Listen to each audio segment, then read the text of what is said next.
Noong nakaraang buwan pa nga ako nagbabalak gumawa ng kimchi. Hindi ko naman maintindihan mga mare kung bakit hindi matuloy-tuloy. Kapag kasi pumupunta rin kami sa store, hindi ko rin naaalala na bumili ng mga ingredients. Gano'n naman siguro talaga mga mare pag walang pera, honey. Nagiging makakalimutin. Pero dahil nakatanggap ako ng kaunting ayuda nung nakaraan, ay di naalala ko. At kaya ayan, for today's mini vlog mga Marcy, tayo ay gagawa ng sarili kong version ng kimchi. Wow! At disclaimer lang po mga Marcy, ang pinapakita ko po sa inyo ngayon ay ang sarili kong pong paraan sa paggawa ng kimchi. At dahil alam ko naman po na meron tayong kanya-kanyang version sa paggawa nito. Anyway mga mare, matanong ko lang, kailan at saan ba kayo unang nakatikim ng kimchi? Ako kasi, ang unang tikim ko yata nito ay nung nag-aaral ako ng college. Yung pinsan ko ang nagpatikim sa akin nito dahil nag-uwi siya sa bahay. Wow. Galing yata yun sa office nila dahil ang alam ko, Koreano yung boss nila. Pero mga mare, nung unang tikim ko ng kimchi ay hindi ko talaga nagustuhan. Dahil sa lasa niya na sobrang asim at sobrang anghang. Okay lang sana yung maanghang pero yung maasim niya ay hindi ko talaga siya trip. Pero mga mare, hindi ko talaga maintindihan kung ano bang meron ang kimchi na to kung bakit paborito siya ng mga pinsan ko. At dahil nga nako-curious ako sa kimchi na to, tuwing mag-uuwi siya nito sa bahay, lagi kong tinitikman kahit hindi naman talaga ako natutuwa sa lasa. Pero sabi nga mga mare, pag lagi daw natin kinakain ng isang pagkain ay masasanay rin tayo. At nung Wow. nagtatrabaho na ako, nung nasa Pilipinas pa ako, yung mga ka-office mate kong budol ay laging nagyayaya sa Korean barbecue. Pero dahil ako'y marupok, lalo na sa pagkain, di nagpapabudol ako.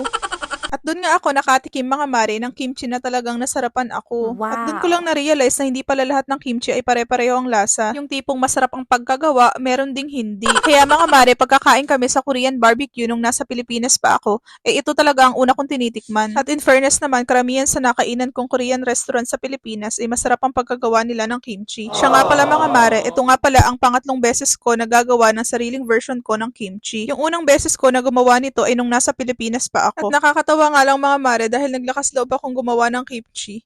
Wala naman kaming ref sa boarding house. Pero syempre, dahil matalino tayo, to the rescue ang office namin, dun ako nakilagay. Kaya nga mga Marek, wala pa yatang 1 week ay naubos na. Siguro sila'y nasarapan, honey. Naks naman.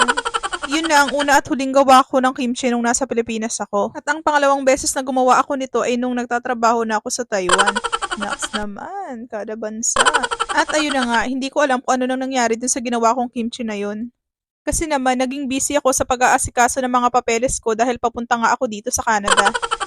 Anyway, dahil naalala ko ngayon yung kimchi na ginawa ko sa Taiwan, i-shoutout ko na lang dito yung kaibigan ko na tuwang-tuwa habang gumagawa ako noon. Dahil nga, paborito niya rin yun. At ayan na nga, shoutout sa aking napaka-sexing kaibigan, Stephanie Gonzalez Berganyo.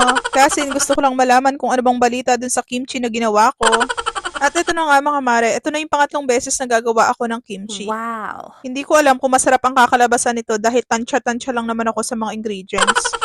Pero kung hindi naman ganun kasarap ang kakalabasan nito ay ayos laang. Kasi naman mga mare, dito sa bahay, ako lang yata ang kumakain nito. Dahil sabi ni Ate Jenny ay hindi daw siya mahilig, pero titikman daw niya. Anyway mga mare, sa dami ng aking kuda ay hindi ko na pala namalaya na malapit na matapos yung ginagawa kong kimchi. Actually, madali lang naman siyang gawin dahil kilala naman natin yung mga ingredients at gulay na ilalagay dito. Kung wala naman kayong makita or mabila ng kimchi powder, pwede rin naman gamitin dito ang chili powder. Wow! Pwede din naman yatang gamitin yung chili flakes. Basta lang, ibe-blender nyo muna siya or kaya ilalagay sa food processor para mapino. At mga mare, kung naka-curious po kayo sa lasa ng ginawa kong kimchi, pwede nyo rin po itong gawin. Wow! Nilagay ko naman po sa screen ang step by step kung paano ko po ito ginawa. Pero mga Marcy, wala po itong eksaktong sukat dahil tensyometer lang po ang ginamit ko. Nang matapos ko na pong paghalu-haluin lahat, na-achieve ko na po yung gusto kong kulay at anghang ng kimchi. At eto na, ang aking homemade at sariling version ng kimchi. Wow! Hanggang dito na lang po. Salamat po sa panonood.